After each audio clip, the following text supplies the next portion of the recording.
繼續轉來看咱國內這嘉義市的西區呢，同一條路有2間同名的店，攏咧賣火雞肉飯。最近這雙方是起冤家，甚至閣冰刀啊，安尼起卡動手。根據了解，這是經營30檔的老店，要互時勢來接手。也毋過重新咧開幕的時，所發現因的商標已經互人提去註冊，所以兩邊是轉告甲反映去。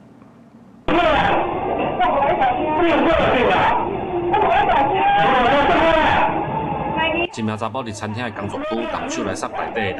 ，8點鐘了後，閣因為情緒激動，佇店內冰倒。外面內底的人其實攏是親情，卻因為開店商標的問題，兩邊來貼破面。對，因為他們4年前阿新師都退休不做了，因為他女兒已經嫁出去了，所以我們才跟朋友協商說要回來接這一塊牌子。嘉義市西區的一條路頂面有2間同名的火雞肉飯，原本經營30檔的老店，7年前因為老頭家無要做，所以放予家己的衛生路去經營。結果老頭家今年初甲老店討論重新開店的時陣，卻發現商標已經予衛生路提去註冊。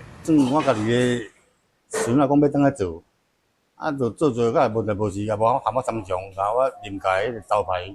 給註冊。我就感覺咱兩個起碼是就感覺安尼無尊重我呢。